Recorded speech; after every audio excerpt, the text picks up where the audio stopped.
pandemia y todo, menos contacto y tal, pues sepáis que puntando el móvil con la aplicación de LinkedIn en el QR, sale el perfil de todos aquellos que me han dado el perfil LinkedIn, porque sé que alguien aquí me ha dado el email, pues entonces tendrá el email. Pero quien me ha dado el perfil LinkedIn va a tener su perfil LinkedIn aquí. Y bueno, introducimos la otra mesa redonda cuyo coordinador, facilitador es, bueno, Javier, aparte de todo es amigo. Yo siempre quiero de los amigos primero. Y nada, pues sí, que por favor salgan todos los miembros de la mesa redonda.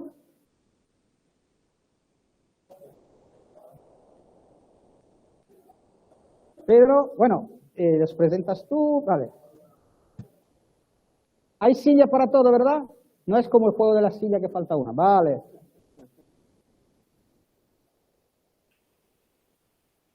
Bueno, primero, buenas tardes. Muchas gracias por aguantar aquí hasta, antes decía alguien, no os habéis dormido, ahora os agradezco por aguantar aquí hasta las, bueno, son las 6 menos 20, pero queda 1 hora y media, o sea que todavía queda bastante rato. Si os levantáis os vamos a ver, así que, pues nada, pues muchas gracias, ¿vale? Pues sí. Bueno, conmigo tengo aquí a unos auténticos cracks que, bueno, todos tienen una gran experiencia en todo el tema de analítica, tanto tradicional, como hablábamos en las charlas que hemos tenido de preparación de la mesa redonda, como de estos nuevos paradigmas, ¿no? Aquí Miquel nos lo ha puesto complicado, ¿no? Porque hablamos de Advanced Analytics, pero a la vez hablamos de no tener ETLs, no tener Data Warehouse, tener conocimiento en tiempo real. Entonces, bueno, mezclar todo esto con todo lo que hemos hablado antes del gobierno del dato, pues creo que es un reto más que interesante, ¿no? Porque al final se mezclan muchos paradigmas que son necesarios de cara a tomarles decisiones de una manera ágil, rápida y que bueno, pues que cada vez ayuden más a las empresas a avanzar en sus decisiones. Y bueno, pues vamos a ver, hemos planteado la mesa redonda un poco con 3 perfiles que tenemos que ahora os voy a presentar. Tenemos por un lado, en el lado de cliente final, a Sonia, perdonad que estoy sin las gafas y veo regular. Sonia Gámez, que es PMO de Hospitales Públicos de Quirón, y a José María Arce Argos, que es el responsable de toda la parte de analítica en el Banco Civil Santander, por el lado de cliente. Por allí tenemos a Chema, por aquí tenemos a Sonia. Luego, en el lado de fabricante, tenemos a Pedro Pablo Malagón, en el lado de Google. Y, por último, como proveedor o facilitador, porque yo también soy facilitador, con lo cual el proveedor a mí ya también me suena un poco mal. Creo que al final somos facilitadores y ayudar a los clientes a arrancar con todas estas soluciones. Tenemos a Miguel Ángel Alonso López, responsable de Business Intelligence de Arsis, que está por aquí, que con las mascarillas es más difícil de identificar aquí a todo el mundo. A José Carlos Santos Alonso, que es gerente de ventas de Solfi, que es por aquí. A Emérito Martínez, que es gerente de negocios y crecimiento en Alchemy. Y a Macarena Estevez, que es socia de Deloitte y además es responsable de todo el área de data, analíticas e inteligencia artificial. Y bueno, pues sabemos que además participa en bastantes charlas, yo por lo menos la tengo por ahí bastante fichada. Así que nada, yo creo que es un honor teneros aquí a todos. Y bueno, pues la primera pregunta, por orientar esto un poco, se la vamos a lanzar al perfil cliente que tenemos aquí, ¿no? En este caso a Chema y a Sonia. Al final vosotros, digamos, tenéis responsabilidad en la puesta en marcha de proyectos analíticos y, bueno, pues entendemos que quizás no en todos los departamentos o en todas las situaciones montar este tipo de soluciones en las que hablamos de que no hay ETL y que no hay Data Warehouse aplica, ¿no? Entonces, ¿qué escenarios de negocio veis que puede aplicar más, ¿no? Este tipo de análisis al vuelo, ¿no? De llegar y que te lleguen vuestros data scientists o vuestros data analysts, se pongan a tratar el dato y avanzar, ¿no? Veo que Chema ha cogido el micro, así que empiezas tú, Chema.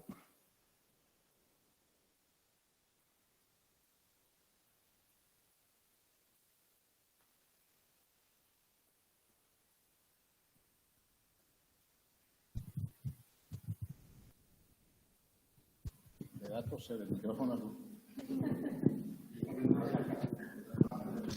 ¿Te tiene miedo? encendido el micro. Bueno, aplicaciones supongo que depende de las compañías, hay muchas, ¿vale? Yo tal vez debido a la trayectoria mía de muchos años en consultoría y también en cliente final, pues podría tener argumentos para estar a favor o en contra y responderte sí o no a lo que estás preguntando, ¿no? Hay muchas compañías que necesitan tomar decisiones en tiempo real, que la velocidad del dato es muy rápida, entonces lo más normal es que estén haciendo ingestas en plataformas Big Data y en ese momento a lo mejor atacando algún tipo de algoritmo para definir si un cliente, en el momento que va a contratar, por ejemplo, una póliza, es un cliente susceptible de que tenga morosidad o que pueda hacer fraudes, etcétera, etcétera, y la respuesta tienes que dar en tiempo real, ¿no? O sea, casos habrá tantos como necesidades que tenga el negocio. También el planteamiento que me hago yo es, siempre hablamos según el título, no ETL, no Data Warehouse. Hombre, yo creo que deberíamos de empezar a cambiar el mensaje.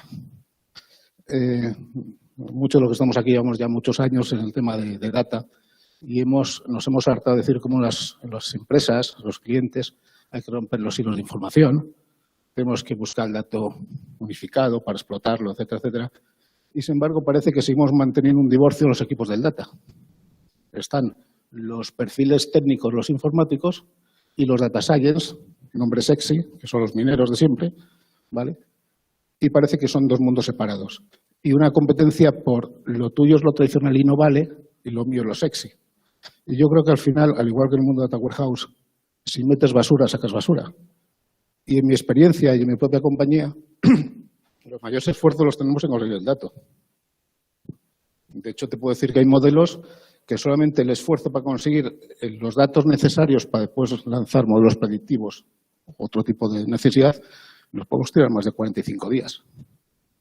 Claro, si realmente ya tenemos esfuerzos, depende del grado de madurez de la compañía, si realmente ya existen esos almacenamientos donde se ha depurado, se ha limpiado, se ha homogenizado la información, esos tiempos se reducirían. Entonces, soy de la opinión de que de estos equipos no debemos de marcar este tipo de divorcio, sino al final es un equipo del dato y que tenemos que saber gestionar el dato. Y dentro de una plataforma habrá datos con diferentes velocidades y que terminen en diferentes capas. Uno puede terminar en la capa de Data Warehousing y otro en diferentes sandbox y compartir resultados, etcétera, etcétera. El marcar la separación creo que solamente es un producto de confusión para el cliente final y muy marketingiano. Cuando decimos no ETL, hombre, si yo quiero mañana sacar un modelo predictivo para ver qué clientes me van a abandonar dentro de 4 meses, pues voy a tener que hacer un buceo por los datos brutales.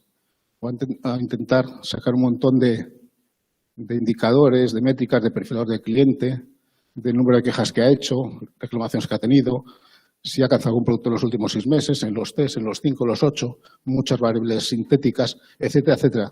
Y cuando ya tenga un fichero de 180 variables, se lo doy a los expertos y empiezan con los algoritmos matemáticos. Entonces, no hay extracción de datos, no hay una transformación ahí. O sea, muchas veces pensamos, ¿no? El ETL del Data Warehouse es que en el mundo analítico, salvo que tengas la suerte que tienes el fichero ahí y lo usas, es que también hay que hacer un montón de transformaciones. Cuando hablamos del mundo Big Data, no, ese saco maravilloso. Cuando yo tiro los datos, tengo una bola mágica que pregunto lo que pregunto y me responde. No. Lo único que estás haciendo es retrasar ciertas siglas, ciertos procesos que dicen los ETL. Eso sí, en función del caso de uso.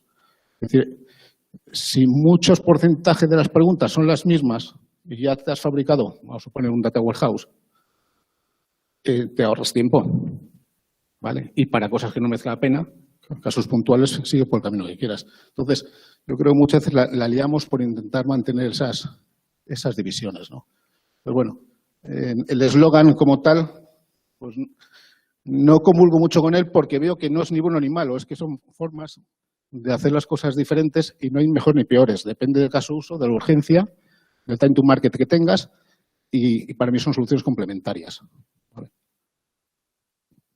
Muchas gracias, Chema. Sonia, en vuestro caso, ¿tenéis aplicaciones, escenarios dentro de Quirón que entren dentro de este paradigma que comenta Chema, es decir, retrasarle el ETL, como dice él, porque ahí coincido plenamente. Es decir, al final no es que no haya ETL, es que se hace en momentos diferentes o en situaciones distintas, ¿no? Entiendo que en vuestro caso tendréis proyectos que van en esa línea. Cuéntanos un poco cuál es la situación. Hola, hola. ¿Se me oye? ¿Sí? Vale. Pues bueno, comentaros un poco. Yo he estado más de 20 años en una empresa de Business Intelligence, ¿vale? O sea que mi background es de datos y ahora mismo estoy dentro del grupo Quirón Salud. Hay un territorio que es de 4 hospitales públicos aquí en Madrid y bueno, pues lo que estamos es una oficina de proyectos y pues se hacen muchos proyectos de transformación digital, de innovación y hay un área, lógicamente, que hace proyectos de Big Data. Yo creo que estoy totalmente de acuerdo con Chema. No tiene sentido plantearse una iniciativa de analítica avanzada sin conocer los datos. O sea, los algoritmos que ponemos por encima de los datos irremediablemente se han alimentado antes de datos y se seguirán alimentando de datos con los casos reales que vayamos generando, porque los algoritmos aprenden. Pero es como el aprender humano. Tú tienes que aprender pues en base a cosas que ya haya, a experiencias que vivas, y los datos son las experiencias previas, ¿vale? Otra cosa es que tú esos algoritmos pues los apliques en tiempo real en un circuito de trabajo, ¿vale? Pues bueno, sí. O lo puedes aplicar por la noche en modo batch, ¿vale? Para luego ver los resultados, dónde es más efectivo, por qué pides a cambio, qué insights sacas, qué quieres obtener, ¿vale? Pero realmente yo creo que hay que tener los datos muy ordenados y luego también hay una especie de unión porque el BI y la analítica predictiva conviven continuamente, ¿vale? Nos dicen datos del presente y también dicen datos del futuro. Entonces, en este caso, pues yo creo que sí, que tiene que haber por lo menos un almacén. Otra cosa es que luego eso tenga forma de algoritmo, pero por debajo hay lo que hay. A la hora de exponeros casos de uso, sí me gustaría hacer un pero delante, ¿vale? Yo creo que la tecnología está provocando que toda la sociedad evolucione y esto pues está beneficiando a sectores de negocio en concreto y el sector de la salud es uno de ellos. ¿Qué ocurre? Justo en salud, la digitalización de los registros sanitarios, unido a pues, un montón de temas legislativos, regulatorios, pues ha producido que haya un gran almacén de datos para almacenarlos, muy jugoso para exprimir mucho la analítica predictiva. ¿Qué ocurre? Que hay preocupación con esto, ¿vale? Puede ser que se piense que pues, con la digitalización de la salud se tienda a deshumanizar o a regatear atención a los pacientes, ¿vale? No sé si la primera o la segunda persona que ha hablado aquí ha hablado de prejuicios, ¿vale? Efectivamente, o sea, hay preocupación, no es en vano, es motivada. Los temas regulatorios y de leyes van por detrás siempre de la tecnología y eso pues habrá que madurarlo, ¿vale? Pero en general los casos de uso que os voy a referir, que bueno, que también quiero que sirvan un poco pues para desmitificar y ver cómo se pueden conducir, pues digamos que lo que ayudan, no intentan competir con la mente humana, no intentan competir con un intelecto humano, sino que lo que intentan es acompañarle. ¿Para qué? Pues, a ver, en una sociedad en la que cada vez somos mayores, ¿vale? La media de edad, la población aumenta, pues cada vez somos mayores y los recursos hay que aprovecharlos bien, porque necesitaremos más atención médica. Entonces, de lo que se trata es de, pues como están haciendo todas las empresas, invertir los recursos lo mejor posible. ¿Para qué? Pues para atender a más personas, que haya las menos enfermedades posibles y las que haya se curen cuanto antes, ¿vale? Entonces, en ese sentido, quería, porque es muy de decir, y este algoritmo te dice que vas a tener cáncer, pues eso es que es muy fuerte, no todo el mundo lo acepta, ¿vale? Entonces, por eso, y luego, pues áreas en las que se está aplicando el business, la analítica avanzada, tenemos varios grupos. Por ejemplo, algunos son más espectaculares que otros. Tenemos la parte de todo el procesamiento literario, la persona que ha hablado sobre el procesamiento del lenguaje natural, pues hay en medicina, hay un montón de informes, partes de interconsulta y consultas que se procesan. ¿Por qué se procesa todo eso? Pues para conocer mejor lo que pasa con el paciente, ¿vale? ¿Qué puedes sacar de eso? pues puedes sacar que pues a lo mejor analizas un proceso y ves que la siguiente visita a lo mejor es no presencial, ¿vale? Pues eso es una posible aplicación. Otra es pues que tengas codificado todo el informe y salga perfecto desde un punto de vista de calidad y se te adelante la facturación. Es otro caso de uso. El optimizar agendas, por ejemplo, es muy importante porque cuando vamos al médico una vez nos manda unas pruebas. Cuando vamos al médico otra vez hemos hecho las pruebas y nos dice ya te puedes ir, está todo bien. Pues ese número de visitas es importante ahorrarlo. ¿Por qué? Porque para dedicarlo a las visitas que merece la pena que te mire un médico. Entonces, parece que es que estamos dejando de atender a las personas en modo presencial y no, lo que se está haciendo es intentando pues optimizar mejor la forma de la atención sanitaria. Otro, bueno, pues por un lado está ese área, ¿vale? La de procesar con LLP todo eso. Otra zona bastante buena de aplicación, pues es una muy evidente, el procesamiento de imágenes, ¿vale? Siempre se han procesado. ¿Qué ocurre? Que ahora con las tecnologías que hay se pueden procesar mucho más rápido, en casi pseudo tiempo real, ¿vale? Sube una imagen y el sistema te la devuelve mejorada. ¿Qué te ofrece? Pues zonas de daños, además te dice posibilidades de que tengas una patología, te ayudan a informar las placas. Todo eso metido en un circuito de trabajo contribuye a que el médico trabaje más rápido, el facultativo. ¿Vale? Y bueno, pues se pueden procesar imágenes de todo tipo de placas de tórax. Esto ha sido importante en temas de COVID, a otras patologías, temas de la vista, imágenes dermatológicas también, para ver si puedes tener algo malo o no, y todo eso lo hace una máquina, pero luego pues hay un doctor que lo tiene que supervisar y ver. Temas de resonancias magnéticas, que son un montón de imágenes longitudinales, ¿vale?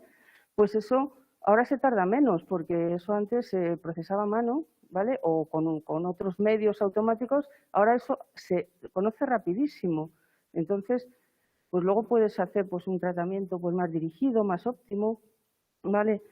Luego también tenemos temas de predicción de, pues, por ejemplo, ingresa alguien en un hospital y teniendo en cuenta un montón de variables, pero un montón, pues decían que había que simplificarlo, pues a lo mejor son 400, pues puedes ver la probabilidad de que empeore, que tenga un episodio agudo, de que acabe en UBI, imaginaros en tiempos de COVID saber, o que nos venga otra crisis así, pues saber si alguien va a terminar en UBI y tú puedes hacer algo para que no acabe ahí. Entonces, son iniciativas muy interesantes y luego ya estaría el tema de, pues eso, de prevención, sobre todo sobre los grandes grupos de riesgos, toda la medicina preventiva que estamos teniendo ahora, pues lo que nos pasa a todos, que si cuando llegas a una edad, que si el colon, que si la prevención de fracturas osteoporóticas. Y bueno, pues eso también se identifican patrones de comportamiento y en base a eso pues se hace una predicción en un tiempo dado de si te puede ocurrir algo o no. ¿Vale? Entonces, es un poco las iniciativas. Luego ya os digo que luego tú eso lo puedas meter en un circuito a tiempo real, pues va a determinar, lógicamente, si es a tiempo real, fenomenal, pero bueno, tiene sus implicaciones y sus complejidades. Y estas son un poco las iniciativas. Muchas gracias, Sonia. Has dicho una cosa que me parece muy interesante y es el acercar la analítica a esos escenarios finales, ¿no? Porque muchas veces que nos planteamos que el dato es solamente porque tenemos al director financiero de ventas y realmente al final tenemos que buscar esa aplicación, ¿no? En cada caso, yo creo que sanidad, salud, en el último año y medio ha quedado clarísimo. Nosotros hemos participado en algunas, no con vosotros, pero con cosas muy parecidas en las que realmente es muy interesante el ver cómo se puede agilizar, ¿no? Ese análisis de pacientes, de prevención de entradas en UBIs, etcétera, ¿no? Y que muchas veces necesitamos esa agilidad que a lo mejor irnos a antes se te medio escapó, luego lo dijiste, es ese business intelligence del que hablábamos hace años, que parece que ha desaparecido, pero que realmente es necesario, que al final es un poco creo que lo decía Chema antes, ¿no? Dentro de la cebolla, porque yo creo que al final esto es una cebolla muy grande, el corazón de esa cebolla yo creo que tiene que seguir siendo ese business intelligence para que luego haya esos procesos que comentas tú, Sonia, que realmente vayan trabajando en una aplicación en tiempo real de ese análisis en un momento dado. Porque Realmente el doctor no sabe que está haciendo analítica muchas veces y, sin embargo, está utilizando herramientas que van en base a esos datos y que a lo mejor trastea él en ese momento, ¿no?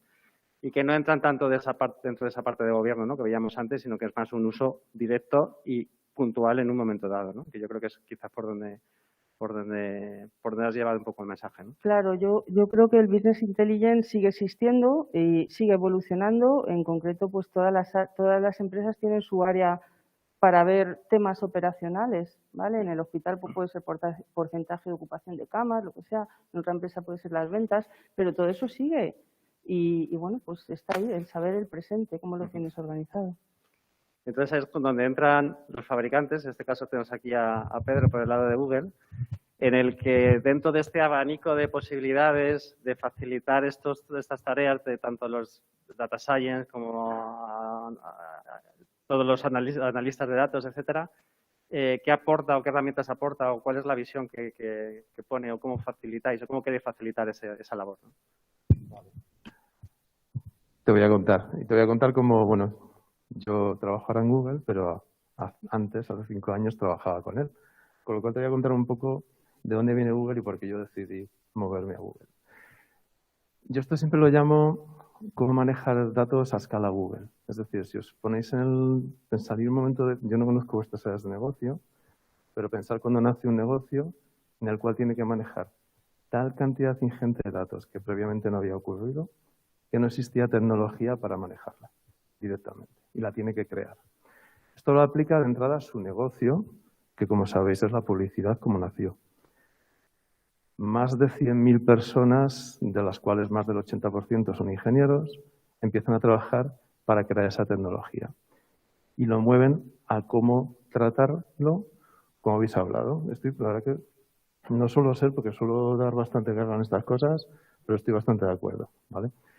Nace con la parte de BI, nace con lo que es un data warehouse, cómo gestar toda esa información, aunque hay alguna de la información que es muy digital, es muy poco convencional, que no cabe bien ni en tamaño ni en forma, ¿no? Para eso, crea una tecnología específica para que esos empleados, unos 100.000 empleados, puedan tratar los agregados, o sea, lo que es analítica pura sobre qué está ocurriendo o qué ha ocurrido, sin ningún tipo de limitación, ni en volumen ni escala. Quiero decir, cuando tienes que tratar, imaginaos una empresa normal, una startup, en 10 personas está bien, pero cuando te mueves a esta escala en la que tienes que manejar unos 2.000 millones de usuarios cada mes, únicos y concurrentes en muchos de sus casos, tienes que pensar de esa forma. La tecnología se crea, aunque tiene una primera capa de almacenamiento, lo que primero se hace es lo que vosotros llamabais y antes mencionaba antes, lo que es el data lake, para manejar, no me gusta tratar los términos en inglés, pero es que es imposible, ¿verdad? Para tratar ese data mesh, deciden crear un data lake en el que las cosas se almacenen para su posterior utilización. Y partir, y además me siento bastante reflejado por la parte técnica, en que los data science y los arquitectos de datos no sean enemigos, sino que trabajan todos para el mismo fin. Esto hasta hace menos de un año, yo al menos no lo he vivido, siempre hago, esto es mi lado, este es el tuyo, ¿no? Entonces, ¿qué hace Google? Quiere una tecnología de almacenamiento, que de hecho la conoceréis todos. Voy a decir poco término técnico porque por lo que he visto no quiero ahí perderos. Pero lo que es a día de hoy lo que se llama con la base de almacenamiento, lo que es el área de Big Data, lo que es el HDFS, ¿no? Y sí me gustaría dejaros claro que toda la tecnología que va creando Google la crea porque la necesita, pero como empresa digital que crea ese paradigma, toda la libera de forma gratuita a la comunidad para que sea utilizada por cualquiera sin ningún tipo de coste. Esto que de entrada cualquiera de los proveedores tradicionales dice, estás dando el corazón de tu tecnología a tus competidores, lo hace por una cuestión de innovación. Lo digo por lo que hablamos anteriormente, porque si tú pones a todos los proveedores a trabajar sobre la tecnología que tú has creado, competirás y harás que esa tecnología que tú eres capaz de llevarla hasta aquí, entre todos los competidores la llevemos hasta aquí. Eso es lo que es al final el open source y es como ha funcionado en la parte de datos. Imaginaros cuando pones la capa de seguridad y gobierno sobre esto, que como sabéis, es información absolutamente descomunal, ¿no? Vale, vamos al almacenamiento. Para procesarlo nace lo que es el Data Warehouse, en lo que todos estamos aplicando, con su BI, etcétera y demás, Pero ese paradigma no funciona como estaba creado en los proveedores tradicionales. No puede ser que IT sea un coste, sino tiene que ser un servicio, como todo, como es la luz o como es el teléfono, en algo en el que según lo que utilice, según pagaré. Y si no lo utilizo, no lo pagaré. Y así nacen los servicios de Google. Tú no te preocupas de nada, el servicio está disponible, haciendo un mapeo muy malamente llevado, es como Gmail, como correo electrónico, si no lo uso, lo pago, el Data Warehouse y el streaming también. Y de nuevo lo libera, completamente. De hecho, eso se llama, habéis visto anteriormente en la parte de Mapfre cómo están tratando, es lo que se llama BigQuery. Voy a decir solo 4 o 5 palabrotas, no mucho más. Y ese BigQuery, lo primero que hace es también liberarlo, de hecho su base tecnológica es Dremel, para que funcione en todos los proveedores de cloud. No solamente en Google Cloud. Porque al final tú eres una empresa que no te puedes atar a nadie o no deberías atarte a un único proveedor. Y la tecnología tiene que ser libre para empezar a utilizarla e irme a todos ellos o dejarla de usar. Esto yo creo que es importante que lo tengamos todos en mente, que para el dato no tenga su locking. Hemos pasado por décadas de locking en la tecnología, sal de él. No vaya a ser que demos una vuelta y volvamos a repetir los errores. Eso es lo primero, ¿no? Pero segundo, el negocio de Google necesitaba streaming. El caso de tiempo real era el básico. Tú haces un clic en un anuncio y tengo que decidir en 1000 segundos cuál es la mejor oferta y aplicarla para 2.000 millones de usuarios. Entonces, aunque estaba el analítico, venía el streaming. Y lo que se hace es, de nuevo, crear una tecnología open source, liberada, en este caso Apache Beam, igual digo 10 palabrotas, vale, en vez de 5. Y se incluye dentro del propio motor de Data Warehouse y analítico. Para que tú, como usuario de negocio, ni te preocupes de la tecnología, ni tengas que pensar en si es algo que me ha pedido como informe regulatorio anual o donde realmente está la siguiente mejor oferta con el precio más hiperpersonalizado para este cliente que se lo tengo que quitar a la competencia. Y de nuevo lo libera. Lo libera para todos los entornos.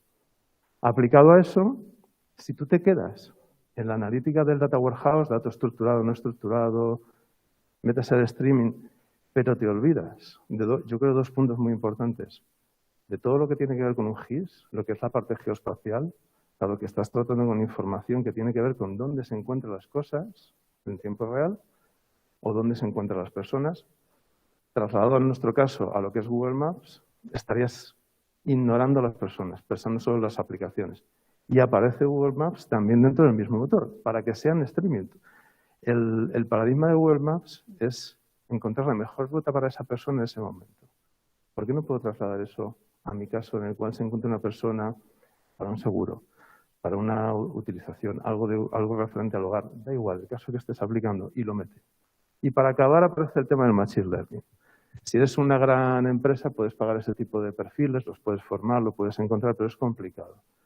¿Qué se hace? Se mete todo el motor de inteligencia artificial que, por ejemplo, ahora os pongo el caso, crea Google, para lo que, por ejemplo, son los coches autónomos, lo que es la parte de Waymo, en el cual, sin necesidad de conocimientos específicos de Machine Learning, seas capaz de crear modelos de inteligencia artificial basados en los datos del streaming y de tu Data Warehouse.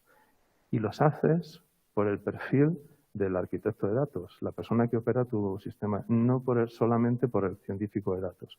El ciclo de vida está contemplado y haces que sea un trabajo colaborativo en vez de ser silos de información, porque el Data Lake, al final lo que es el Dataplex, sigue siendo el mismo. Con lo cual, fijaos que estoy hablando de streaming, estoy hablando del Data Warehouse, todo el geoespacial y la parte de Machine Learning. ¿Qué tienes que pedirle ahí a la persona? Que no aprenda un nuevo lenguaje de programación nuevo, porque no hacemos más que moverlo, sino que reutilice sus conocimientos. Y es como tal como se aplica en ese punto. Aparece uno más que sí quiero mencionar porque me parece que no lo habéis comentado referente a este elemento y es, se nos olvida quién es el usuario final de estos sistemas de streaming. Y somos todos los empleados de esa empresa y a veces el cliente final. Pero no somos todos iguales. Yo, por ejemplo, soy el usuario más sencillo del mundo. Yo, como mucho, me leo un informe. Sin embargo, probablemente el CMO, el CTO o gente como Javi sean capaces y necesiten herramientas súper avanzadas. En el BI tradicional se pone una herramienta que es café para todos, que es buenísima, pero es que a mí no me hace falta. Me sobran el 99,9 de las operaciones que eso puede hacer. ¿Qué hace Google? Utiliza lo que necesites. Tu Tableau, tu MicroStrategy, tu Business Objects, lo que tú tengas. Y además da una aplicación gratuita de BI gratuita 100% para que los perfiles que no necesitan tener esos conocimientos la puedan utilizar. Para todos los sistemas, hablo lo que tiene que ver con el Data Warehouse, lo que es la analítica predictiva, lo que es la parte de Machine Learning embebida y, por supuesto, el streaming. Esto llevado ahora mismo al caso de Google, y es que solo tengo 1 hora y media, ¿verdad?, para hablar. Hay otros 4. Perdona, que me acabo de ver que me empezó a liar. Lo que quiero decir en todo esto es que, llevado en este caso, además lo ha movido a una escala en la cual puedes tener millones de inserciones, es decir, millones de clientes por segundo, sin que sea un problema para ti, económicamente hablando, sino que simplemente sea la utilización de esa tecnología. Luego entran muchos más casos, pero voy a parar. Muchas gracias. Entonces, bueno, al final vemos que tenemos casos de uso muy cercanos al usuario. Aquí en este caso Google, bueno, pues tiene una Google, y yo creo que prácticamente todos los fabricantes ahora mismo tienen un abanico de posibilidades para implementar brutal, ¿no? Pero al final entramos en el paradigma de los data lakes, del streaming, etcétera, etcétera. Entonces, cuando llegan los facilitadores, proveedores, que tienen ese requisito por el lado de sus clientes y hay que tomar decisiones, ¿no? O sea, entonces, ¿cómo pensáis o cómo abordáis o qué requisitos veis necesarios cumplir desde el punto de vista de bueno, pues de hacer este tipo de implementaciones en los que todo es mucho, el dato es mucho más virtual, son entornos mucho más virtuales, no estamos tanto en ese business intelligence, por decirlo de tradicional que hablábamos antes. Entonces, no sé, por ejemplo, Miguel Ángel, si quieres empezar tú. Se me oye, ¿no? ¿Me oís? Bien. Yo es que quería, antes también me gustaría comentar un poco nuestra experiencia, porque bueno, entronca un poco con lo que han comentado ellos antes, también como cliente, ¿no? Con cómo lo tenemos nosotros y a qué retos nos hemos enfrentado a la hora porque lo que decía Chema al principio, de que no está tan claro ni la muerte de los data warehouse, ni la muerte de la analítica de toda la vida, ni que esto sea o blanco o negro, esto no es así, no funciona de esta manera. Y nosotros, pues, en lo que es nuestra propia organización, nos hemos enfrentado a esto, pero a cabezazos contra la pared directamente, ¿no? Nosotros hace 2 años éramos una organización que, para que te hagas una idea o para que todo el mundo se haga una idea, ¿no? Nosotros nos manejábamos en lo referente a los datos, en lo referente al business intelligence, en lo referente a la gestión de la información, nos manejábamos con 48 horas de calaje en los datos. O sea, no teníamos información de nada de lo que hacíamos hasta 2 días después de que pasasen las cosas. O sea, así es como funcionaba, ¿no? Y poco a poco, obviamente, hemos desarrollado un sistema en el que múltiples fuentes de datos, un data warehouse, un sistema para procesar toda esa información, asegurar la calidad de la información, etcétera, etcétera, ¿no? Pero hemos pasado también por esa fase en la que eso ya no era suficiente, porque éramos un poco como economistas, o sea, solo somos capaces de explicar lo que ha pasado, pero no somos capaces de ayudar a la gente a tomar decisiones para que esas cosas no vuelvan a pasar o para adelantarnos a que esas cosas pasen. Entonces, en ese sentido, hemos avanzado hacia ese modelo mixto, pero es lo que decía Chema al principio, es algo 100% mixto, o sea, convive la analítica de toda la vida con la analítica avanzada, ¿vale? ¿Qué pasa? Que ahí te enfrentas a un montón de cosas que juegan en tu contra. Entre ellas está, obviamente, los silos de datos. La gente o los departamentos que llevan mucho tiempo trabajando con sus propios datos y que son reacios a compartir esa información. Te encuentras con el miedo a perder el valor del dato bueno, que normalmente suele ser el mío, el que yo manejo, ¿vale?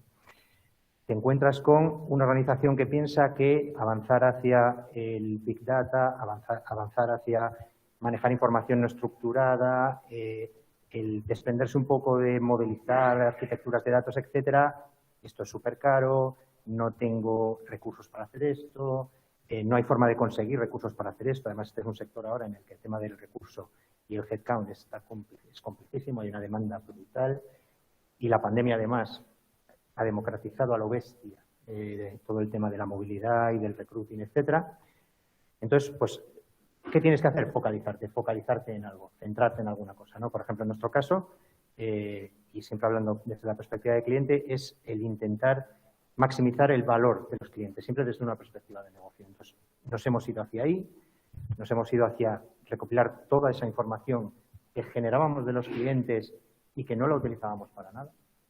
Cómo están utilizando nuestros productos, cómo navegan por nuestra web, qué uso hacen de esos productos, de las herramientas internas, los contactos que generan con nosotros a través de todos los canales.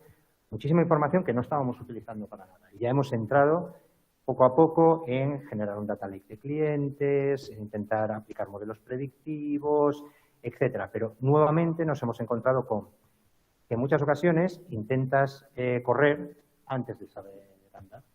Y te das cuenta que manejas información, a lo mejor cuasi en tiempo real, das información a departamentos de atención al cliente, das información a los departamentos de soporte, das información a los departamentos de ventas, etcétera, y no tienen ni la capacitación, ni la estructura, ni la posibilidad de utilizar esa información. Al final lo único que estás generando es pues, reticencia. Y uno de los temas que a mí siempre me ha marcado mucho y que Chema lo comentaba es la bola mágica. Da la sensación de que la nueva analítica es una bola mágica, es un sitio donde tú metes información, el data lake es un sitio donde tú vuelcas cosas que vienen de muchos sitios, estructurada y no estructurada, y la no estructurada daría para hablar también un buen rato, y que de manera mágica te dice que este tío mañana te va a llamar y se va a dar de baja, cosa que no va a pasar en el 99,99% de los casos, ¿no? Y eso también genera mucha reticencia, porque al final tú hablas con la gente y depende del perfil de tu empresa, tú te encuentras gente muy poco experimentada que la idea de la next best offer le parece una cosa estupendísima. Esto es, me arregla la vida. Y tú te encuentras otro que te dice, ¿pero qué me estás contando? Has manejado 7.000 millones de registros para contarme algo que yo ya sé. O sea, es que no me estás dando ninguna información que no sé, ¿no? Entonces tienes que manejar una cantidad de variables brutal a la hora de implementar. Esto era un poco, porque entroncaba bien con lo que estaban comentando mis compañeros y me parecía un tema interesante. Perfecto, muchas gracias.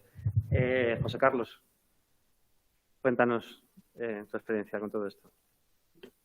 Yo soy facilitador, digamos. Lo que hacemos es, bueno, es una empresa italiana. Lo que hacemos normalmente es buscar herramientas para que las empresas puedan, de una forma fácil, llegar a mecanizarse, ¿no? O, bueno, llegar a poder sacar el beneficio de todos los datos. Entonces, nosotros lo que hacemos es, bueno, es distinguir tres fases, ¿no? Que sería el recoger todos los datos, integrar todos los datos en una base de datos, porque muchas veces los datos vienen de diferentes bases de datos. Hay empresas que son empresas que van absorbiendo otras empresas y al final todas las bases de datos son heterogéneas. Son bases de datos con diferente estructura que al final hay que recogerlas en una misma base de datos para luego poder hacer un estudio sobre esa base de datos, porque evidentemente hay que tenerlo todo centralizado. Nosotros en concreto tenemos un producto en el cual lo que hace es extraer de una forma segura todas las estructuras o bueno, todos los datos de las diferentes bases de datos, aunque sean diferentes, para juntarlas todas en una misma base de datos que se pueda estudiar. Utilizamos Change Data Capture, que es una lectura en tiempo real y es bastante estable y además no afecta básicamente a la estructura no afecta al rendimiento de la red ni a la de los servidores. La segunda fase sería ya luego lo que es el modelado de datos. El modelado de datos, bueno, esto ya pertenece a lo que es la parte de gobierno de datos, que, en fin, puede ser bastante complicada, pero bueno, siempre hay herramientas que pueden permitir un modelaje mucho más cercano al cliente, porque muchas veces el cliente rechaza cosas que no comprende. Entonces, ya te digo, yo como facilitador intento que se meta dentro de eso porque ve que hay facilidad a la hora de hacerlo. Y luego ya está la explotación de esos datos. Cualquier programa de Big Data, de Business Intelligence, que puede realizar toda esa explotación de datos tan necesaria para luego a la hora de tomar decisiones. Eso, básicamente. Muchas gracias. Emérito, cuéntanos, por tu lado, ¿cómo abordáis este tipo de proyectos? Sí. Yo creo que también es importante cuando hablamos del mundo de la analítica, nosotros particularmente estamos muy especializados en todo lo relacionado con modelos data driven dentro del área de marketing. Trabajamos fundamentalmente con estos departamentos. Entonces, cuando hablamos de marketing, en muchas ocasiones es muy importante la parte de la latencia.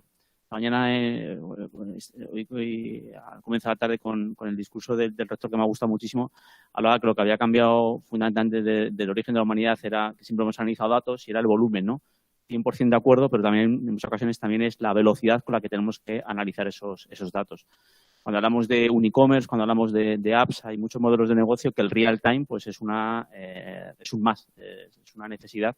Por lo cual también a la hora sobre todo de trabajar con casos de uso, me ha gustado muchísimo en la mesa del gobierno del dato precisamente cómo se pivotaba todo sobre la parte de los casos de éxito, ¿no? Pero es muy importante también en esta tipología de proyectos aterrizar expectativas, cuantificar el alcance de ese tipo de proyectos, por lo cual también cuando hablamos de analítica tenemos que entender también con qué latencia tenemos que analizar esos datos, porque en función de eso podemos ir a infraestructura totalmente a veces más tradicional y también incluso también con los modelos analíticos. Se ha puesto muy de moda soluciones de inteligencia artificial.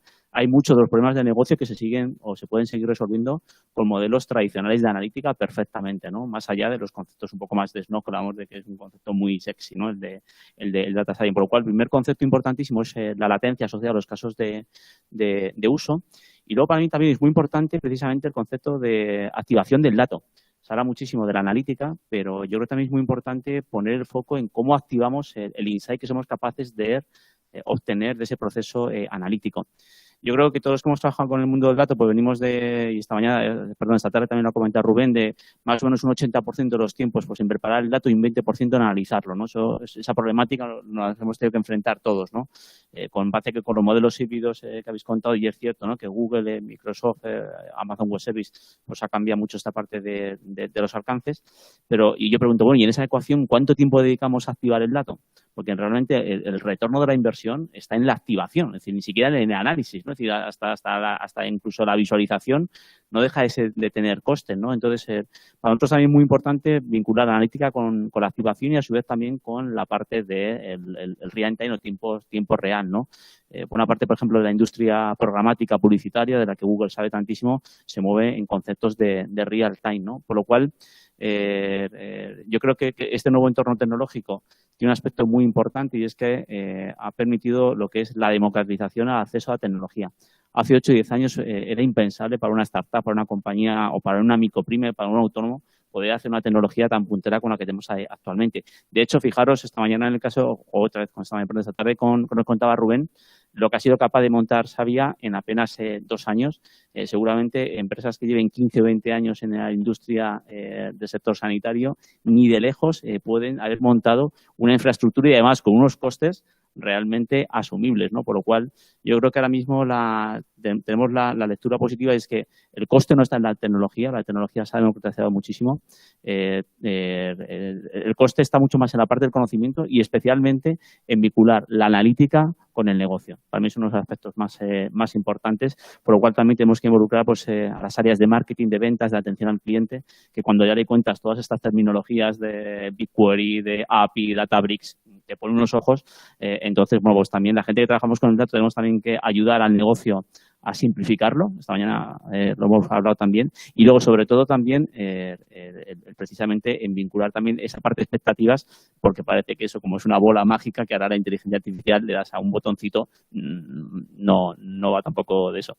Sí, muchas gracias, Emérito. Sí, hay el tema de la activación del dato creo que es clave. Yo creo que además, Sonia, antes, en los casos que he explicado antes, yo creo que es un ejemplo claro donde realmente se ve que ese dato al final se activa. Es decir, que no solamente acabas teniendo un sistema analítico potente, sino que además luego te lleva a esa activación, ¿no?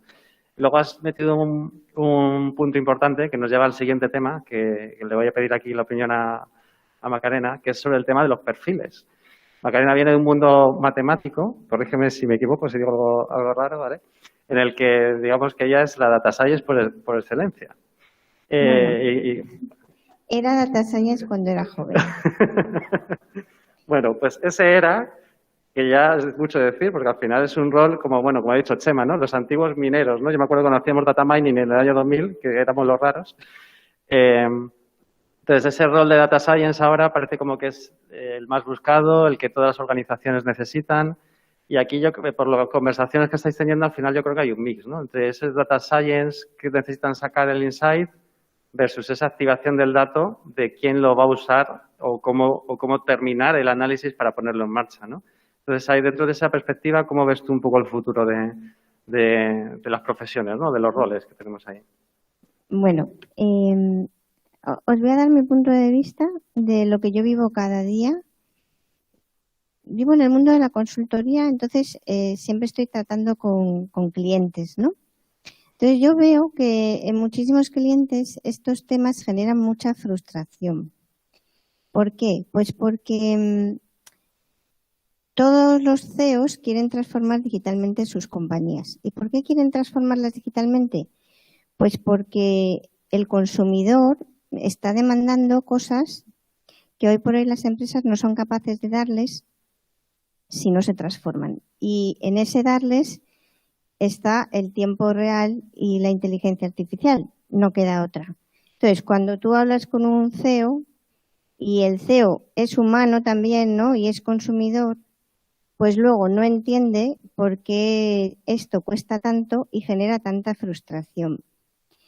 Y es un problema porque es un poco lo que vosotros comentabais al principio, que en vuestras empresas al final todavía hay mucho del pasado y poco del futuro, ¿no? Y sin embargo los CEOs quieren que este futuro pues como que llegue más rápido.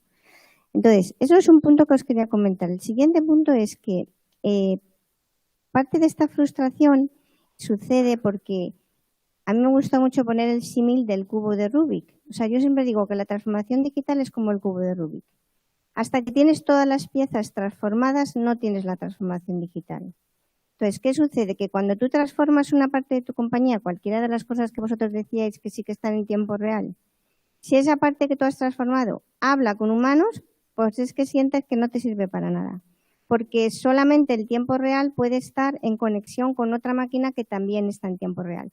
Si le metes humanos en medio, te has cargado el tiempo real y entonces te da la sensación de que el dinero que has invertido no te ha servido para nada. Entonces, a mí me gusta mucho transmitir a los CEOs que estas cosas son de largo recorrido. Claro que el CEO se preocupa porque tiene competidores que son nativos digitales, que lo estabas comentando tú, de Google, ¿no? O sea, hay muchas empresas que ya están muy avanzadas. Pero sí que os quiero transmitir que eso, o sea, vamos hacia eso, no hay otra. O sea, vamos hacia el título, ¿no? Hacia el tiempo real y hacia la inteligencia artificial. Entonces, ¿qué nos pasa a nosotros como personas? ¿Cómo lo visualizo yo? En el centro de las compañías visualizo a las máquinas hablando entre ellas. Eso significa que las personas nos tenemos que recolocar y voy a la pregunta.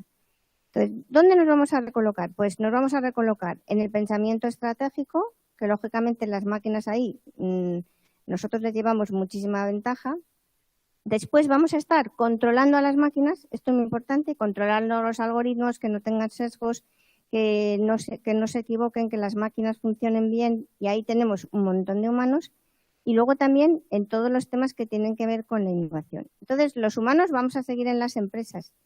¿Qué tipo de perfiles? Pues vamos a seguir teniendo perfiles muy técnicos. Que os digo una cosa, yo, por ejemplo, que aunque ya no soy data scientist, pero me gusta mucho de vez en cuando meter por ahí la cabecilla, si tú ves cómo trabajan ahora los chicos jóvenes, con Python, por ejemplo, o sea, es que tú le dices a un chaval joven, oye, tengo una lista vacía de nombres y no sé qué hacer, ¿no? Pues, ¿tú crees que podría ser posible? Porque tengo los nombres de 1 millón de personas, pero, perdona, la lista la tengo completa, pero no sé si son hombres o mujeres en todos los casos, ¿no? Y entonces, ¿qué hace cualquier chico joven? Se va a Google y busca si alguien lo ha hecho antes. Entonces, y sencillamente coge las salidas de Python y las aplica. O sea, y no le importa nada como lo que tiene eso detrás, ¿no? Que para mí, que soy mayor, es una realidad diferente a mí como yo me he criado, porque yo me he criado pensando y confiando en mi propio pensamiento, cuando los jóvenes no. Y tenemos que ver, los más mayores, que la realidad que viene es distinta y que los jóvenes, su manera de pensar es distinta y su manera de reaccionar es distinta. Y nosotros necesitamos controlar la tecnología que manejamos, pero los jóvenes no necesitan manejar la tecnología. Entonces, como tú decías, va a haber muchísima gente que va a utilizar, va a predecir, segmentar, lo que sea que nos va a pasar, porque además ahora vivimos esta realidad, pero dentro de 3 mañanas vivimos esta realidad más 3 o 4 realidades virtuales que vamos a vivir, donde no solamente vamos a ser nosotros, sino que va a ser también inteligencia artificial creada paralelamente a nuestro ser. O sea que el mundo va a cambiar tanto que todo esto va a cambiar un montón. Pero mi punto con el que quiero que os quedéis, que me lo digo a mí misma siempre, es tener la humildad para saber que sobre todo donde se nota más el cambio es cuando entran los jóvenes. Cuando entran los jóvenes a hacer todas estas cosas, porque su manera de hacer las cosas es distinta y no van a necesitar tanto entender y van a manejar la tecnología y se van a llevar con la inteligencia artificial fenomenal y no van a necesitar entender los algoritmos, no, pues como nosotros en el coche con el GPS. Yo, por ejemplo, muchas veces me doy cuenta de que el GPS me está llevando mal, pero la gente joven no se da cuenta y no le importa y finalmente llegan al sitio al que van. Entonces, para mí un poco es el punto importante.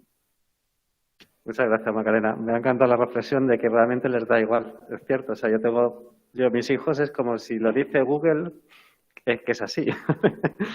y es verdad que al final muchas veces las nuevas generaciones que vamos incorporando a la empresa entran un poco en esa dinámica, ¿no? Pero yo creo que lo de copiar el código que ya han hecho antes otros programadores y ponerlo en marcha, yo creo que eso es de toda la vida. Yo no estaba tanto o de toda la vida desde que existe Google, más bien, ¿no? Pero sí, al final va ahí, con lo cual al final si somos capaces de crear algo que es capaz de buscar en Google y aplicarlo directamente, pues tampoco hace falta mucho más, ¿no? Esto lleva un poco a la línea de lo que comentabas, ¿no? Ese real time, el qué handicap nos podemos encontrar, ¿no? Es decir, a la hora de aplicar estas soluciones y ver cómo ponernos a trabajar en soluciones de real time, qué handicap nos podemos encontrar, qué problemas puede ser que se encuentre el usuario, aunque bueno, yo creo que por lo que ha dicho Macarena, no sé si el problema va a venir más por la edad o por el conocimiento que por otro tipo de cosas. Quizás viene un poco por ahí, no sé, Mérito, ¿tú qué opinas ahí en esa línea? Bueno, yo creo que es más la actitud, ¿no?, de las personas, ¿no? En temas de transformación digital, sin duda es la actitud lo que cambia absolutamente el prisma. Coincido también con Macarena en muchas ocasiones cuando trabajas con los data science más junior, pues a veces esto de tirar de recursos, pero siempre, y eso además sí creo que no cambia nunca en la analítica, que es la buena analítica siempre empiezan con una muy buena pregunta. Entonces, a veces perdemos o no invierten lo suficiente en la parte del tiempo, ¿no? Yo creo que en cualquier caso tenemos por delante 4 o 5 años apasionantes, o sea, apasionantes desde el punto de vista de la analítica, porque efectivamente, como bien ha dicho Macarena, toda la parte predictiva en soluciones de inteligencia artificial se van a ir imponiendo y tenemos también que entender cómo los profesionales nos reinventamos y convivimos con esa tecnología, porque va a tener un impacto muy grande también dentro del mercado laboral para los próximos 8 o 10 años. Se está viendo también la inteligencia artificial inicialmente como un sustitutivo, yo creo que es un complemento perfecto para la gestión, pero evidentemente tenemos que hacer también dotarnos de unos waveforms de trabajo que permiten esa parte de armonización. Lo que sí creo que también va a ser importante esa parte de analítica es que también vamos a ver muchísima diferenciación entre distintos tipos de compañía. Cuando se habla de la parte de transformación digital, empieza a haber compañías de primera, segunda y tercera velocidad. Y eso es un riesgo que especialmente se hace latente en la parte de la analítica. Y eso, desde el punto de vista de competitividad, creo que los próximos 2 o 3 años va a tener un rol muy, muy importante precisamente en la parte de ver esa parte de compañías a nivel español, a nivel europeo, que puedan tener esa parte, por ejemplo, de protagonismo. En la mesa que hemos tenido, que hemos estado reflexionando sobre la pregunta que nos ha hecho Miquel de, oye, ¿cómo afecta el factor regulador? Yo lanzo una pregunta también y es, ¿cómo es posible que no tengamos ni un solo europeo, un champion europeo dentro de toda la industria analítica, dentro de toda la industria a nivel de infraestructura?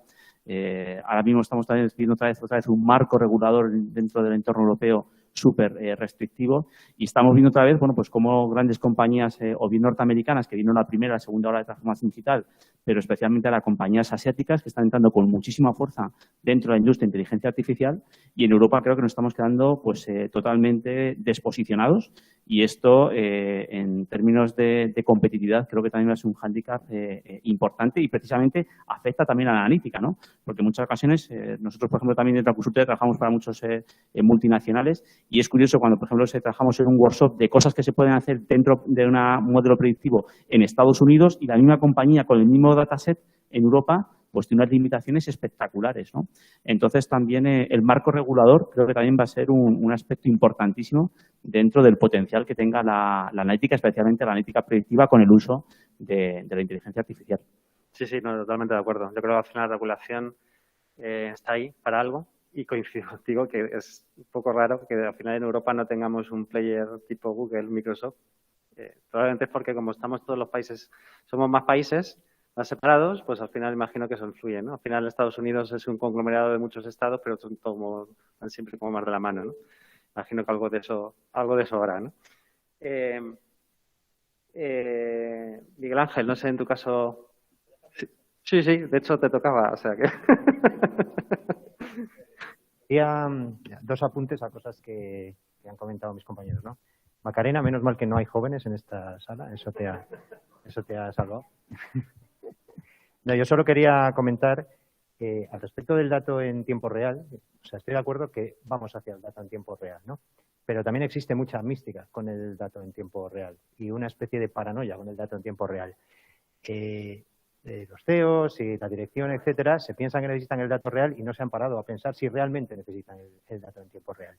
Y muchas veces las cortapisas de los proyectos se paran ahí porque o no se sabe lo que se quiere o realmente no se necesita ese dato en tiempo real. Entonces, yo creo que ese es el primer punto que siempre muchas veces hay que discutir. Parece que la nueva analítica, los data lakes, el manejo de trillones de mogollones de registros es por el tiempo real. No siempre es el tiempo real. Hay que pensar si se necesita eso o no se necesita eso, ¿no? Eso era un punto. Y el segundo era de algo que ha dicho Emérito antes, que es el tema de la activación del dato. O sea, la activación del dato es la clave. O sea, a la dirección, que es la que de arriba hacia abajo tiene que desarrollar, tiene que impulsar que todas estas transformaciones se produzcan en el ámbito de la empresa, tienes que venderle esto a través de la activación del dato. O sea, en nuestro caso particular, por ejemplo, hubo que focalizar algo a poder vender que eso generaba valor. O sea, el dato se activaba, se hacía rápido, la información era útil y generaba un valor. E inclusive, hemos tenido desde la parte de Business Intelligence que desarrollar todo un modelo de valor. Teníamos un modelo de valor que se basaba en la analítica antigua. Tuvimos que desarrollar un modelo de valor que asignase valor a esos incrementos de ventas cruzadas, reducciones de bajas, mejoras de las retenciones, etcétera, etcétera, etcétera. Toda esa información que generaba el dato que permitiese vender esa idea de que se estaba generando un valor, ¿vale? Y al final el negocio era el que tiraba de ello. Porque hay que tener en cuenta que en la mayor parte de las organizaciones, si no en 100% de las organizaciones, el negocio es el que tira de esta. Pues bueno, eso era un poco lo que quería comentar. El tema del tiempo real, que es una cosa que nos tenemos que pensar, ¿vale? Es muy la moda del tiempo real. Y luego el tema de la activación del dato, que es clave. Nadie va a invertir nada si no ve un retorno en euros, que es al final lo que nos importa. José Carlos, no sé si por tu lado quieres añadir algún punto adicional. Entiendo que sí. Sobre todo estos temas del real time. Y vamos a saltar al punto del self-service, que yo creo que va también muy alineado con todos estos temas, ¿no? De atacar directamente el dato. Al final se mezcla muchas veces con el tema del real time, ¿no? El hecho de que el usuario que pueda analizar el dato al vuelo, ¿no? Sí.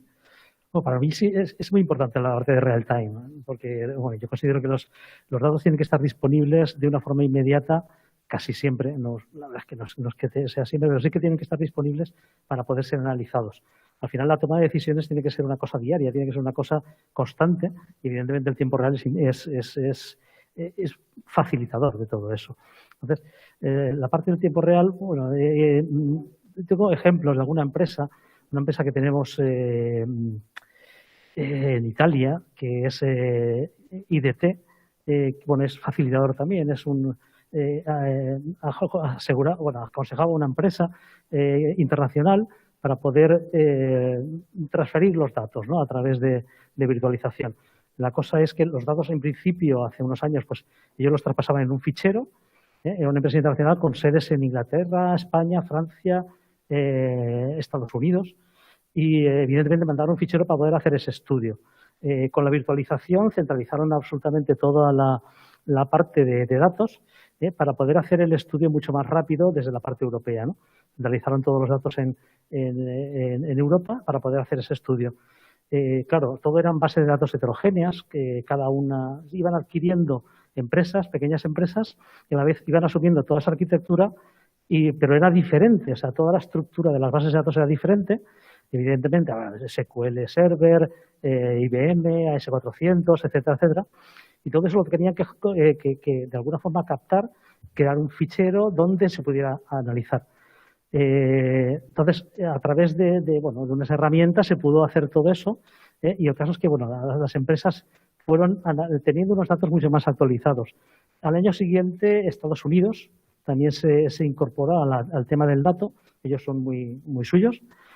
Casi todo tenían MySQL, pero en una estructura totalmente diferente. Con lo cual, lo que hicieron fue también generar un fichero que al final, unos ficheros que utilizaban en la parte americana, todas las sedes que tenían en América se juntaban en eso para hacer el estudio americano, y luego había otra parte que se juntaba junto con Europa para hacer el estudio a nivel internacional, ¿no? Luego se unieron más sedes, tanto de Asia como de todo. Al final de lo que se trataba es que el dato estuviera disponible para tomar decisiones, pero a nivel global. Evidentemente, eso es un caso en el que el real time sí que es preceptivo, ¿no? Está claro. Sí, de nada. Macarena, en tu caso, con los temas de self-service, no sé, la experiencia que hayas visto tú en clientes, ¿crees que está muy relacionado con todo esto o no? ¿O es más orientado a explotación más de un BI tradicional?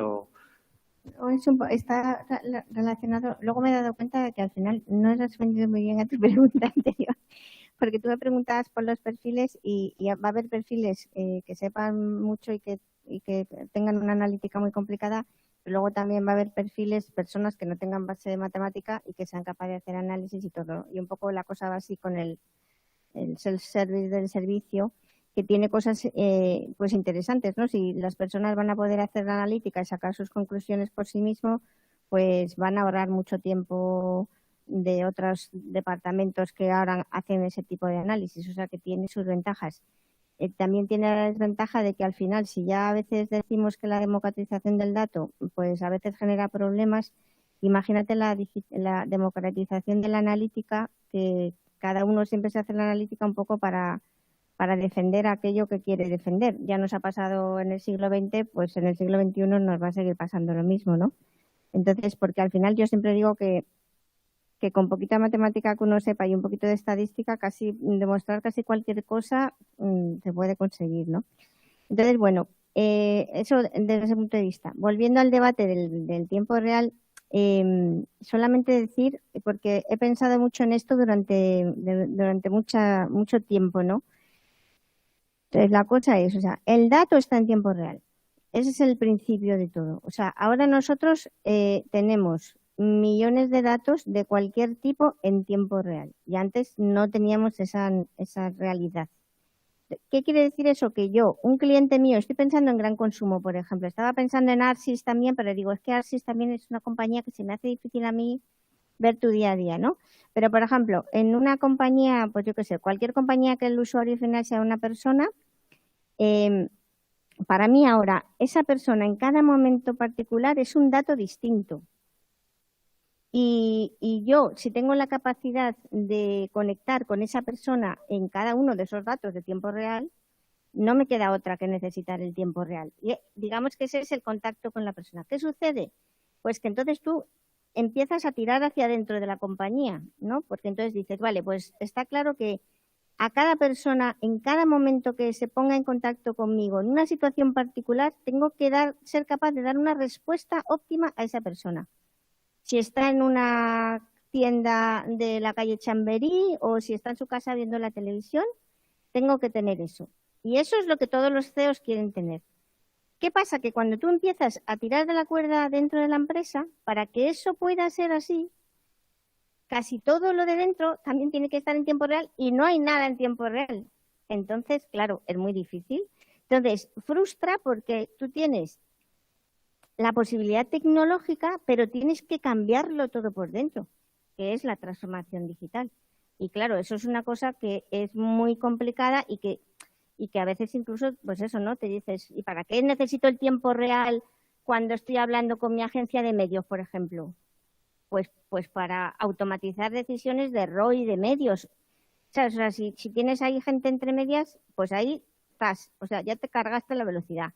Y si podías haber optimizado esa persona que está en ese momento en su televisión, ponerle un anuncio o ponerle otro, porque la capacidad tecnológica la tenías, resulta que no lo puedes hacer porque no negocias tú con las teles, porque todo el sistema está hecho de tal manera que la decisión no la tiene la máquina, la tienen un montón de humanos que hay por ahí por medio, ¿no? Que no sé yo luego, Arsis a lo mejor tiene otra realidad. Ahora luego me contestas. Ahí Chema y Sonia, un poco en el libro este de lo que estaban comentando ahora, de proyectos en los que te piden siempre real time cuando sabéis probablemente que no está. Imagino que, bueno, no sé si habéis tenido que parar, ¿no? Situaciones de ese estilo, de que decir, nos estamos volviendo locos, un poco la línea que comentaba también antes Miguel Ángel, ¿no? De pedimos siempre tiempo real todo cuando realmente no hace falta, o cuál es un poco la situación en vuestro día a día. Bueno, yo creo que hemos vivido un poco todas las situaciones. También es verdad que cada compañía es un mundo, cada modelo de negocio es diferente.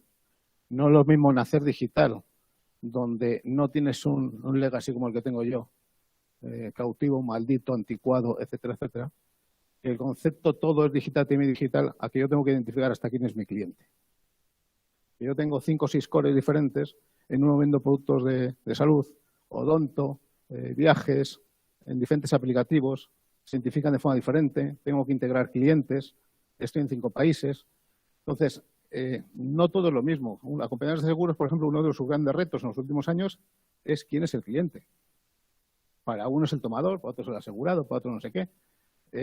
Puedo estar yo como José María Arce, en otro sitio soy José Arce, en otro J. María Arce. Entonces, tengo que crear maestros de clientes, etcétera, etcétera. Entonces, todo lo que estamos diciendo es todo verdad y todo, entre comillas, mentira en función de cada compañía. Tenemos diferente grado de madurez. Yo no me puedo preocupar tanto por un real time cuando todavía tengo muchos legacies que integrar, que depurar para ofrecer valor. También hay que diferenciar que cuando hablamos de BI en genérico, digamos que una cosa es tomar las decisiones estratégicas. Y para decisiones estratégicas no necesito real time. Porque yo no me imagino al presidente del banco X mirando a ver si en este momento me cambia o no me cambia el beta oro, azul o oro rojo o lo que sea. No, quiere ver la trayectoria, evolución y comportamiento. Otra cosa es que para decisiones más tácticas sí bajemos a otro nivel y otra velocidad del dato. O cuando quiero vender un producto a un señor, saber si existe un fraude o no existe un fraude. O cuando me llega un siniestro, analizar la red con grafos, etcétera, etcétera, de qué clientes están relacionados, porque así hemos detectado pequeños clientes que es el vecino, el primo, el amigo y entre todos me están metiendo un pufo de miles de euros brutales. No vamos a encontrar al fraude de que me ha quitado 1 millón de euros. No, la minucia pequeñita es la que nos hace pupa. Entonces, hay tantas problemáticas a los negocios que vamos buscando soluciones diferentes. El tiempo real, hombre, se puede hacer muchas cosas. Yo puedo poner sensores en los domicilios y cuando detecto una fuga de agua, una fuga de gas, con ya válvulas de mariposa, cortar el agua. No he evitado el siniestro, pero he evitado los costes asociados al siniestro. Si se inunda toda la casa, se levanta todo el parqué, tengo que pintar las habitaciones, encima se funde la televisión, no sé qué, no sé cuántos, el siniestro me sale muy caro. Si soy capaz de cortar el suministro de agua, mi siniestro acaba de bajar los costes.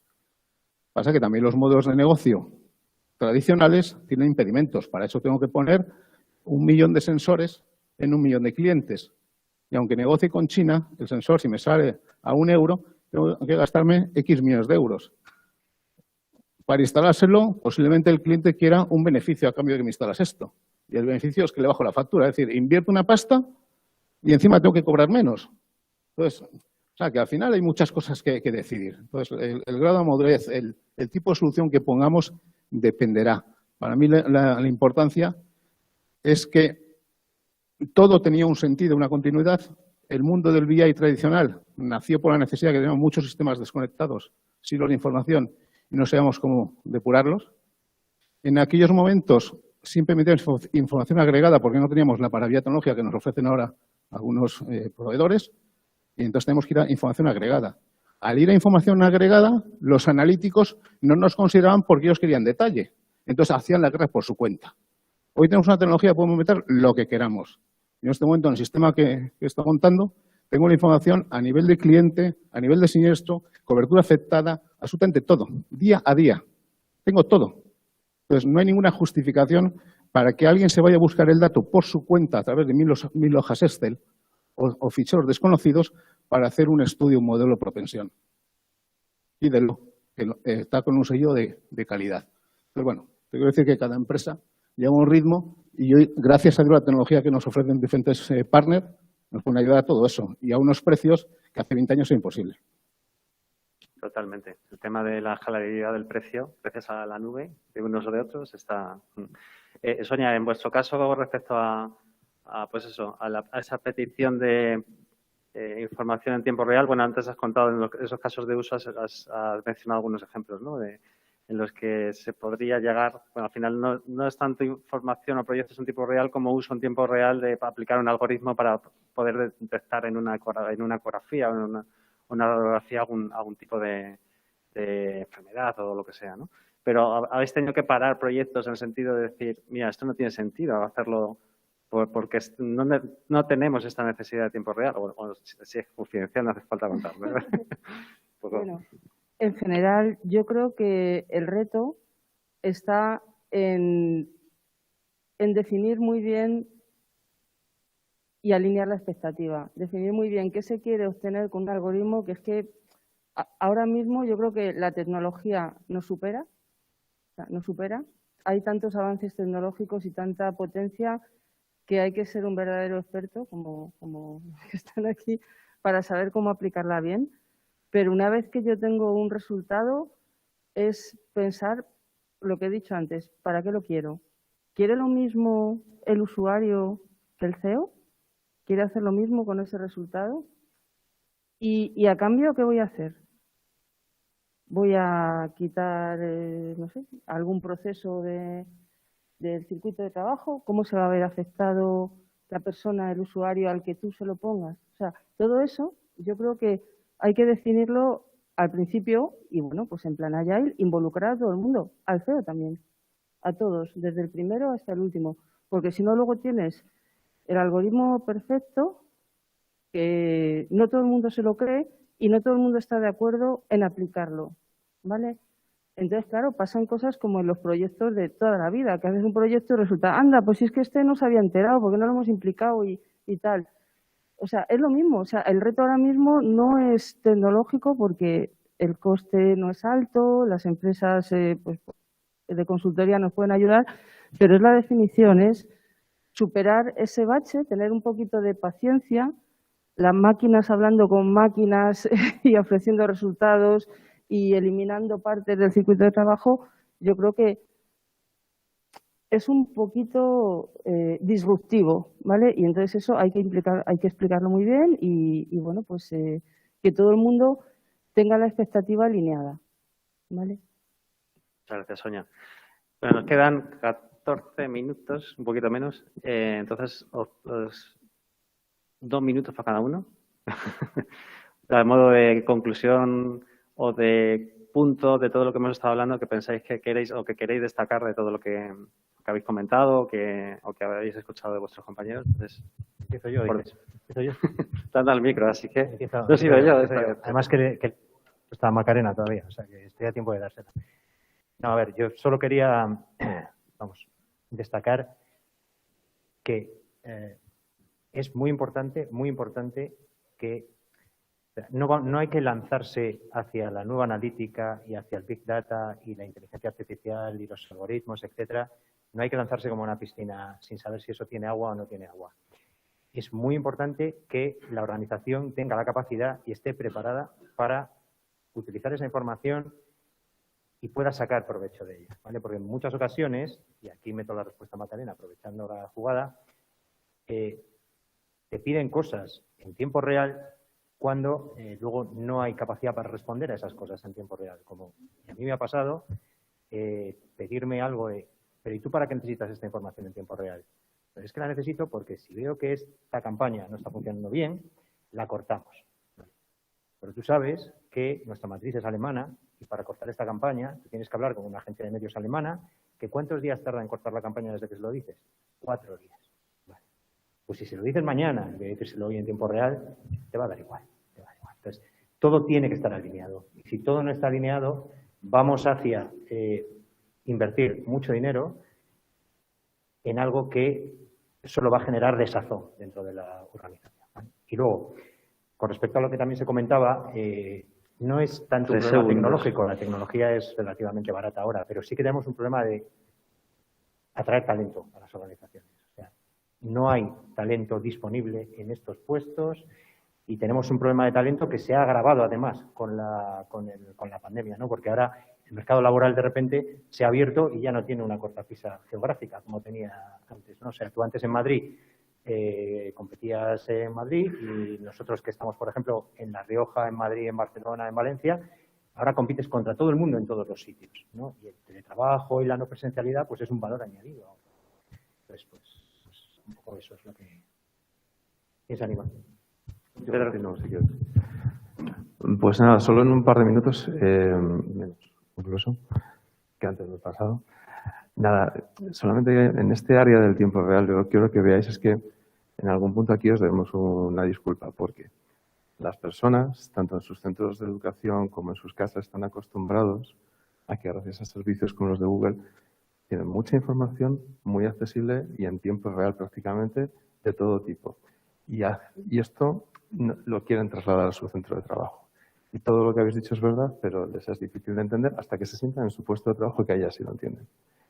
Y eso es la primera. Y la segunda es referente a, estamos hablando de diferentes perfiles que tienen que ser capaces de desarrollar, como bien decías, y entender este tipo de información, pero en algún punto estamos reinventando la rueda, dado que lo que te ofrecen empresas como Google desde el punto de vista de algoritmos es no reinventes lo que ya se ha creado de forma genérica. Por ejemplo, para encontrar el mejor camino entre dos puntos, puedes utilizarnos o intentar reinventarlo. En este punto creo que se va a centralizar mucho la localización de los que crean algoritmos de forma genérica para que sean consumidos de forma verticalizada para cada uno de los negocios. No al revés como antiguamente, haciendo la traslación a cortar y pegar y empezar desde cero. Yo creo que va por ahí. Muchas gracias. José Carlos. Sí, yo quería decir, bueno, que nosotros lo que tratamos es de acercar siempre la tecnología lo más fácil posible. Por ejemplo, la virtualización era un tema que hace unos años ni se podía pensar en ello. Ahora mismo está, pues bueno, la mayor parte de gente, mucha gente, digamos que el vendor dice que es un 50% aproximadamente que está virtualizado. Son tecnologías que van avanzando a medida que van, igual que la tecnología del dato, va a ir adaptándose y seguramente va a facilitar todo eso. Yo creo que en poco tiempo, ahora mismo estamos en pañales, evidentemente, con todos estos temas, pero lo que se trata es de buscar las tecnologías para ir haciéndolas cada vez más fácil y asequibles a la gente o a las pequeñas empresas, que son los que más reticentes tienen a la hora de meterse dentro de un proceso. Hay que explicarlo bien, hay que enseñarles cómo funciona, pero bueno, hay que hacérselo llegar, evidentemente, para que la gente vaya asumiendo que el dato le puede ayudar pues, a manejar su empresa, a vender más, a tener mejores personas, pero al final, como dicen, también es un tema de liderazgo, es un tema de personas, es un tema de gente que tiene que ir asumiendo una cultura determinada del dato. Muchas gracias. Sonia, ¿seguimos contigo? Sí.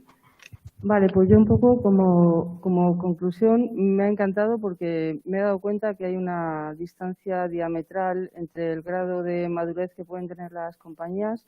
Yo creo que hay muchísimas que todavía no pueden aplicar la analítica avanzada porque están todavía muy verdes en maduración del dato. Algunas no tienen ni BI, otras tienen BI, pero el antiguo. ¿vale? Y algo que no me ha quedado muy claro, y no es por frivolizar, es lo del talento que se demanda y los perfiles, ¿vale? Porque por un lado es muy importante saber Python y saber algoritmos, pero por otro hay herramientas que ya te lo ponen todo súper facilito.